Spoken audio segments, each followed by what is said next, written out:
Hello everyone, welcome back to the channel. आज हम discuss करने वाले हैं एक बहुत ही इम्पॉर्टेंट और sensitive legal topic, euthanasia in India. ये टॉपिक लॉ, एथिक्स और मेडिकल साइंस के इंटरसेक्शन पर आता है। सबसे बड़ा लीगल क्वेश्चन ये है, क्या किसी पर्सन को डिग्निटी के साथ मारने का राइट मिलना चाहिए? और अगर मिलना चाहिए तो क्या डॉक्टर लाइफ सपोर्ट हटा सकता है? आज हम इस वीडियो में यही सब समझेंगे, तो चलिए शुरू करते हैं। सबसे पहले हम समझते हैं कि यूथनेशिया का मीनिंग क्या होता है। यूथनेशिया का लिटरल मीनिंग होता है गुड डेथ या इजी डेथ। लीगल कॉन्टेक्स्ट में यूथनेशिया का मतलब होता है इंटेंशनली किसी पर्सन की लाइफ एंड करना या लाइफ सपोर्ट विड्रॉ करना, ताकि उसकी अनबियरेबल सफरिंग को खत्म किया जा सके।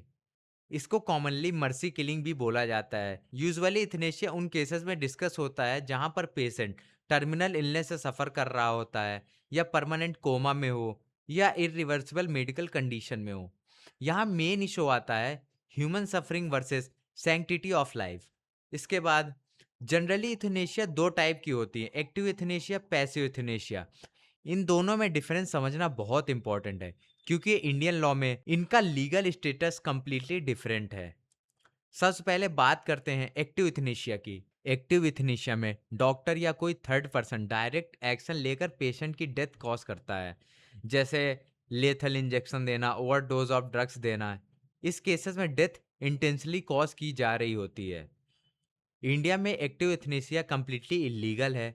इससे रिलेटेड ऑफेंसेस आईपीसी के अंडर पनिशेबल हो सकते हैं, जैसे आईपीसी का section 302 murder, section 304 culpable homicide and section 306 abetment of suicide. इसलिए इंडियन लॉ एक्टिव एथनेसिया को अलाउ नहीं करता। अब बात करते हैं पैसिव इथनेशिया की। पैसिव इथनेशिया में डेथ डायरेक्टली कॉज नहीं की जाती। इसमें doctor life support treatment withdraw या विथहोल्ड कर देते हैं, जैसे वेंटिलेटर रिमूव कर देना, आर्टिफिशियल फीडिंग बंद कर देना, लाइफ सपोर्ट मशीन्स जो होती हैं उसको विड्रॉ कर देना। इस केसेस में पेशेंट नेचुरल कॉज से डेथ तक पहुंचता है।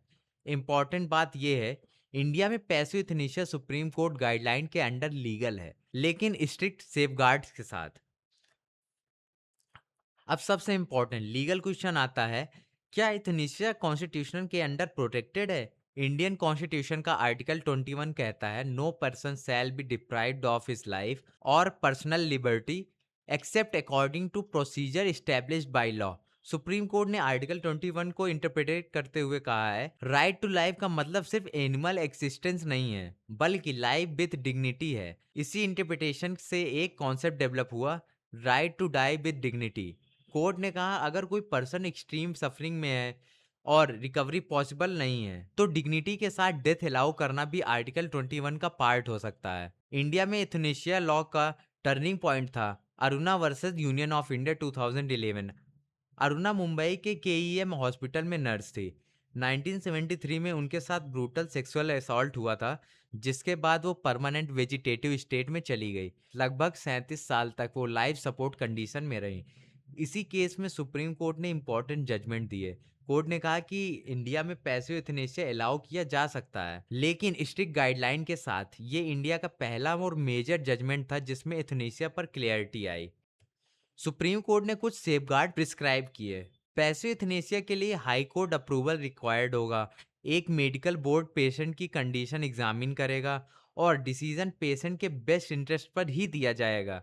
इन गाइडलाइन का ऑब्जेक्टिव था मिसयूज को प्रिवेंट करना, क्योंकि यूथनेशिया एक एक्सट्रीमली सेंसिटिव इशू है। नेक्स्ट लैंडमार्क जजमेंट आया common cause versus union of India. इस केस में सुप्रीम कोर्ट ने एक हिस्टोरिक रूलिंग दी। कोर्ट ने डिक्लेयर किया right to die with dignity is a part of article 21, और साथ ही कोर्ट ने रिकॉग्नाइज किया पैसिव यूथनेशिया लीगल है, लिविंग विल और एडवांस डायरेक्टिव वैलिड है। ये जजमेंट यूथनेशिया लॉ के लिए बहुत सिग्निफिकेंट माइलस्टोन था। अब बात करते हैं लिविंग विल की। लिविंग विल एक लीगल डॉक्यूमेंट होता है जिसमें कोई पर्सन पहले से डिक्लेयर करता है अगर फ्यूचर में वो कोमा या टर्मिनल इलनेस में चला जाए तो doctors unnecessary life support continue ना करें। इसको एडवांस मेडिकल डायरेक्टिव भी कहा जाता है। पेशेंट ऑटोनॉमी प्रोटेक्ट करना, डिग्निफाइड डेथ इंश्योर करना, फैमिली और डॉक्टर के कंफ्यूजन को अवॉइड करना। रिसेंट डेवलपमेंट में सुप्रीम कोर्ट ने एक इम्पॉर्टेंट क्लैरिफिकेशन दिया। Harish Rana versus union of India के केस में कोर्ट ने ऑब्जर्व किया लिविंग विल और पैसिव यूथनेशिया के प्रोसीजर अननेसेसरी कॉम्प्लेक्स थे, इसलिए सुप्रीम कोर्ट ने प्रोसीजर सिंप्लीफाई कर दिए। इंपॉर्टेंट चेंजेस क्या हुए इसमें? पहले क्या होता था, जुडिशियल मजिस्ट्रेट अटेस्टेशन रिक्वायर्ड था, अब नोटरी या गैजेट ऑफिसर भी अटेस्टेशन कर सकते हैं। Medical board approval procedure simplify किया गया है और हॉस्पिटल्स को क्लियरली गाइडलाइंस दी गई हैं कि पेशेंट की डिग्निटी और ऑटोनॉमी को रिस्पेक्ट किया जाए। कोर्ट ने एम्फेसाइज किया कि right to die with dignity is a essential component of article 21 और प्रोसीजर इतने कॉम्प्लिकेटेड नहीं होने चाहिए कि पेशेंट का राइट प्रैक्टिकली यूजलेस हो जाए। तो अगर हम इंडिया का करंट लीगल पोजीशन समराइज करें तो एक्टिव यूथनेसिया इलीगल है, लेकिन पैसिव यूथनेसिया लीगल है लेकिन विद सेफगार्ड्स के अंदर आता है।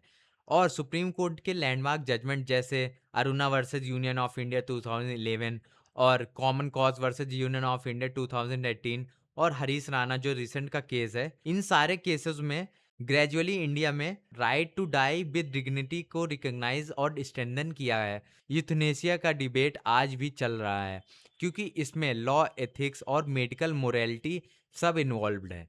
अगर आपको ये वीडियो इन्फॉर्मेटिव लगा हो तो लाइक करें, शेयर करें और चैनल को सब्सक्राइब करें।